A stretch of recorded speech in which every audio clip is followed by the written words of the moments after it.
오늘부터 이제 역대하가 시작이 됩니다.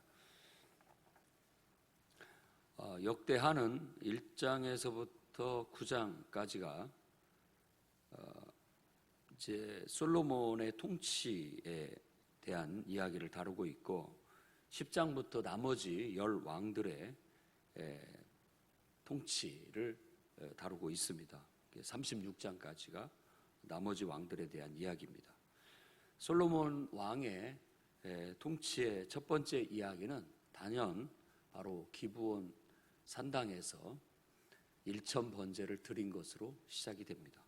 이미 우리는 이제 열왕기 상에서 솔로몬에 대한 이야기를 들었습니다. 그러니까 그걸 참고해서 열왕기상 3장에 이 솔로몬이 기브온 산당에서 일천 번제를 드린 것에 대해서 얘기를 합니다. 기브온 산당에 대한 이야기를 역대기에서는 바로 모세의 그 회막이 그곳으로 갔다라는 거예요. 그러니까 광야 생활을 하다가 세겜으로 왔다가 실로로 갔다가 베델로도 갔다가 이 놉당에서 이게 있다가 결국 그때 사울 왕에 의해서 놉이라는 곳에서 완전히 그 제사장들이 다 도륙을 당하고 사울이 다윗을 그들이 도와줬다고 해가지고 아마 그때 이 기브온 산당 쪽으로 이것이 옮겨진 것이 아닌가 그렇게 보통 봅니다. 그래서 거기에 모세의 바로 그 계속해서 오래전 고대로부터 내려왔던 그 장막이 기브온 산당에 처해 있다라는 거, 그리고 특히 이 역대하 1장에서 강조하는 것은 그 기브온 산당에 있는 부사렐이 만든 놋제단, 이 놋제단을 굉장히 부각을 시켜서 설명을 합니다. 바로 그 첫 번째 모세의 명을 받아서 부살렐하고 오홀리압이 성막의 모든 기구들을 만들었는데 이 부살렐은 바로 이게 이런 금속으로 만드는 모든 기구들을 총 담당해서 했던 사람입니다. 놋제단을 만들었어요. 근데 이걸 강조하는 것을 가만 보면은 솔로몬이 성전을 지을 때 이 놋제단을 자기만의 특별한 그런 놋제단을 만듭니다. 그래서 부사렐과 솔로몬을 이렇게 겹쳐 보이게 만드는 겁니다. 성전을 그때 당시 모세의 성막을 지었던 부살렐과 솔로몬이 이렇게 흡사하다라고 그렇게 얘기하고, 나머지 목재라든지 천이라든지 모든 기구들을 만드는 것은 오홀리압이었는데 그 오홀리압에 해당하는 사람은 바로 후람이라는 그런 사람으로 연결을 시켜서 그렇게 대비적으로 보여주는 것 같습니다. 그 고대로부터 내려왔던 이스라엘의 역사를 담고 있던 부사렐이 만든 그 번제단에서 솔로몬이 정성껏 번제를 드렸다, 예배를 드렸다. 일천 번제라는 건 아주 최고의 정성을 다 드린, 하나님 앞에 드린 예배다라고 볼 수 있습니다. 자기 할 수 있는 최선을 다해서, 그래서 그걸 일천 번제라는 그런 말로 할 수 있다는 겁니다. 그래서 일천 번제를 드리고 그날 밤에 하나님께서 응답하신 이야기가 이제 7절부터 13절까지 얘기하는데, 하나님께서 솔로몬에게 나타나셨다. 그 밤에 나타났다라고 했을 때 이제 그게 꿈에 나타난 것인지 또 밤중에 기도할 때 나타난 것인지, 아무튼 밤에 하나님이 솔로몬에게 나타났습니다. 그래서 내가 너에게 무엇을 주랴, 구해라.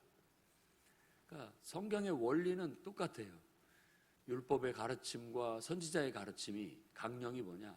주라, 먼저 줘라. 그러면 그의 네가 받고자 한 대로 받을 것이다.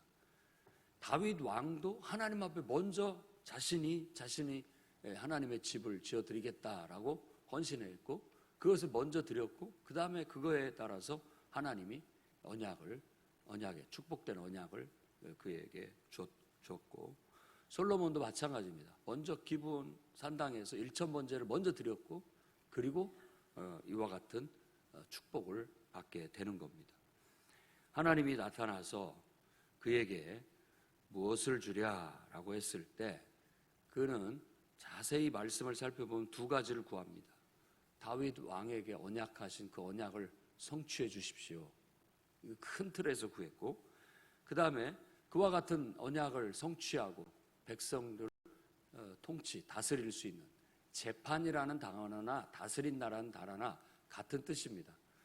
그래서 재판할 수 있는, 다스릴 수 있는 지혜와 지식을 주십시오라고 그렇게 구합니다. 그러니까 솔로몬이 왕으로 등극해서 왕위가 안정이 되었고, 이제 비로소 가서 하나님 앞에 정성을 들여 예배를 드리고 나아가는데, 그 예배 드리는 마음이, 솔로몬의 마음이 뭐였느냐? 자기가 막 부귀영화를 누리게 해달라는 그런 마음이 아니었습니다. 내가 왕이 됐는데 이제 이 왕으로서 내가 어떻게 하나님 뜻대로 이 백성들을 잘 지도하며 나갈까? 그거에 대한 염려, 그거에 대한 갈급함이 있었다는 걸 알 수 있습니다. 그렇기 때문에 바로 하나님께서 물어봤을 때 그것을 솔직하게 털어놓고 구하게 된 거죠. 모든 하나님 앞에 선택받고 또 세움을 입은 지도자나 일꾼들은 다 똑같은 고민과 그 책임감과 압박감에 살아가는 겁니다. 그게 자유롭고 편한 사람은 아마 없을 겁니다. 없을 거예요. 물론 기쁜 마음으로 자원해서 아주 하나님 앞에 감사한 마음으로 그 일을 해야 되지만, 그 일을 내가 정말 능력이 되고 더 잘할 수 있어야 되는데 그러지 못하는 것에 대한 어떤 갈급함은 늘 안고 살아갑니다. 그렇기 때문에 우리는 하나님 앞에 나아가 기도해야 됩니다. 기도하면서 주님의 도움을 구하는 것이죠. 늘 우리 스스로가 위안을 삼기를, 내가 하는 게 아니라 하나님이 하신다. 하나님 역사해 주시고 나를 통해서 일하시고 나타내 주시라고 늘 기도하며 나아갈 때 하나님께서 응답하시는 것입니다. 오늘 바로 그런 이 기브온 산당에서의 솔로몬의 일점 번제를 통한 응답은 그러한 면을 우리에게 교훈하고 있다고 볼 수 있습니다. 그러니 여러분들이 하나님의 부름을 받고 세움을 받은 그런 일꾼이라면 솔로몬처럼 하나님 앞에 진지하게 나아가 내게 맡겨주신 이 역할을, 이 직분을 잘 감당할 수 있도록 지혜와 능력을 구하시기 바랍니다. 하나님께서는 후히 주시고 꾸짖지 아니하십니다. 그 구하는 것보다 그 이상으로 하나님이 채워주실 겁니다. 바로 오늘 그 응답이 그렇습니다. 지혜와 지식을 구한 솔로몬을 보고 그 마음을 예쁘게 보고 귀하게 보고, 야, 네가 그걸 구했느냐? 좀 의외다. 오히려 네가 마음 자세가 제대로 되었구나 라고 하면서 그가 구하지 아니한 부와 재물과 영광과 장수까지도 다 주겠다고 약속을 해주시는 거예요. 그래서 에레미야 33장에도 너희는 내게 부르짖으라, 네가 알지 못하는 크고 비밀한 일을 보이겠다라고 말한 것처럼, 사실 우리가 하나님 앞에 기도하고 나아가지만 항상 하나님은 그 이상으로 우리가 구하지도 않고 또 알지도 못하는 것까지도 더해 주시는 분임을 믿어야 되겠습니다. 그러니 그 기도의 자리에 안 나갈 이유가 없죠. 할 수 있는 길이 있는데, 할 수 있는 방법이 있는데 안 한다는 것은 결국은 우리의 게으름이고 우리의 나태함밖에 더 무엇이겠습니까? 이 기도가 이와 같은 마음 자세로 하나님 앞에 기도하며 예배하며 의지하고 나아가는 이 신앙심이 앞으로의 솔로몬의 왕위의 평탄함과 번영을 보장하게 된 겁니다. 그래서 14절에서 17절까지 말씀에는 그의 부강함을, 번성함을 보여주는 겁니다.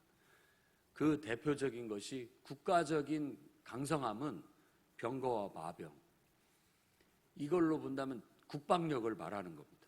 국방이 아주 탄탄해가지고 감히 주변 국가에서 감히 도전하지 못합니다. 그런 강성함을 갖게 되었다라는 것, 그리고 은금이 돌같이 흔하게 됐다라는 건 물질적인, 재정적인 풍성함, 그런 복을 말하는 것이고, 백향목도 뽕나무 같이 여겼다. 나무 중에 최고급은 바로 백향목인데 이런 것들이 뭐 흔해 빠진 뽕나무 같지 않았다라고 얘기하는 것이 바로 그런 풍성함을 말하는 겁니다. 말은 애굽이나 구에라고 하는 곳에서 수입해 왔고 애굽산 병거 그리고 말은 병거는 은 600세겔에 은은 150세겔에 팔리는 것이었다라고 얘기하고 오히려 이런 활발한 무역 그러니까 왕궁의 번영을 국방력과 경제력으로 본 겁니다. 국방력과 경제력 이게 아주 강성하고 활발한 무역을 통해서 아주 넘쳐나게 되었다라는 걸 보여줌으로써 신실한 신앙의 고백으로 하나님을 섬기는 자들에게 하나님은 율법의 말씀에 약속하신 대로 형통함을 주시고 모든 면에 있어서 풍성하게 채워주셨다라는 것을 딱 전제하고 솔로몬의 이야기를 나누고 있는 겁니다. 축복된 삶의 비결이 뭐냐라고 한다면 사실 하나님께 달려 있는 거죠. 그러니까 거기에 대해서 어떤 구체적인 조항을 얘기한다는 건 좀 불경스럽게 느껴집니다. 그럼에도 불구하고 우리가 하나님 앞에 정말 그분을 신실하게 섬기고 예배하고 기도하고 나아가면 하나님의 풍성한 공급함을 받을 가능성이 훨씬 많다. 이것만은 분명합니다. 그래서 다윗 왕과 솔로몬 왕은 역대기에서 우리 신앙의 모델로 제시하고 있습니다. 그래서 그들의 이야기 속에 부정적인 요소들을 이렇게 걸러내고 우리가 본받아야 할 긍정적인 면을 강조하고 있는 겁니다. 요즘은 존경받을 만한 지도자 또 그런 인물들이 드물다고들 많이 얘기합니다. 왜 그럴까요 도대체? 대부분의 사람들이 다 나름대로 훌륭한 점을 많이 가지고 있고 또 능력들을 많이 가지고 있어서 존경받을 만한데 언론이나 또 부각되는 면은 세상에서 사람들이 관심을 가지는 면은 존경할 만한 일이나 잘하는 일보다는 못하는 일에 더 초점을 맞추는 것 같습니다. 그만큼 사람들의 마음이 냉소적이고 부정적이라는 거예요. 그런 것이 행여 우리 교회 안에도 스며들까 염려가 됩니다. 우리들의 부정적인 눈을 우리는 믿음의 사람이니까 믿음의 사람이라는 말 속에는 절대 긍정이라는 어떤 의미가 들어있기도 합니다. 절대 신뢰라는 의미도 들어있는 것이죠. 사람은 다 반반 좋은 점과 나쁜 점을 갖고 있습니다. 잘하는 점도 있고 못한 점도 있다라는 말이에요. 그렇다면 여러분들이 정말 서로 사람들과 사람들 속에 서로 도움을 주고받으면서 살아가기 위해서는 가능한 한 여러분 자신을 위해서 잘하는 점, 존경할 만한 점, 본받을 점을 배우려고 더 노력하는 것이 훨씬 유익하다고 생각합니다. 훨씬 유익하다고. 여러분의 자녀들도 마찬가지입니다. 귀감이 될 만한 모델을 보여주고 또 귀감이 될 만한 사례들을 얘기해서 좋은 점을 자꾸 얘기해서 본받게 하는 게 낫지 자꾸 나쁜 점을 얘기한다고 해서 더 좋아지리라는 법은 없습니다. 오히려 나쁜 점은 더 적게 써서 이러면 안 된다라는 하나의 모범으로 얘기해야 될 것이라고 생각이 됩니다. 지금 이스라엘 백성이 황폐한 땅에 다시 건국의 어떤 비전과 소망을 가지고 왔을 때 그들에게 딱 그게 필요했던 거예요. 우리의 모델이 필요하다. 신앙의 모델이 필요하다라는 거예요. 그래서 더 이상적으로 더 잘한 면을 더 강조해서 돋보이게 하고 그로 인해서 그것을 본받게 하는 것이 필요한 거죠. 교회 안에서도 우리가 이제 한 영혼을 하나님께서 보내주셨을 때 아직 믿음이 뭔지도 모르고 신앙이 뭔지도 모르는 사람한테 부정적인 면부터 먼저 가르친다면 그 영혼이 정말 건전하게 잘 자라리라는 보장이 별로 없을 겁니다. 하지만 그 사람에게 정말 긍정적이고 마치 부모가 젖을 먹여서 아직 어리니까 좋은 것들로만 순수한 것들로만 모델이 될 만하고 귀감이 될 만한 것들로 잘 가르쳐서 세워나가게 된다면 더 건실한 그런 믿음으로 자라게 될 것이고, 그 잘 박힌 못이, 그 잘 토대를 닦은 그 토대가 솔로몬처럼, 다윗처럼 번성해 정말 영적으로 또 육신적으로 또 세상적으로 모든 면에 있어서 하나님의 은혜와 복을 담을 수 있는 토대가 되고 그릇이 될 수 있다라고 보는 겁니다. 그러니 이 교회도 또 여러분들도 그런 그릇을 잘 준비해서 하나님의 은혜와 그런 복을 풍성하게 받고 또 누리는 성도들이 되시기를 주의 이름으로 축원합니다.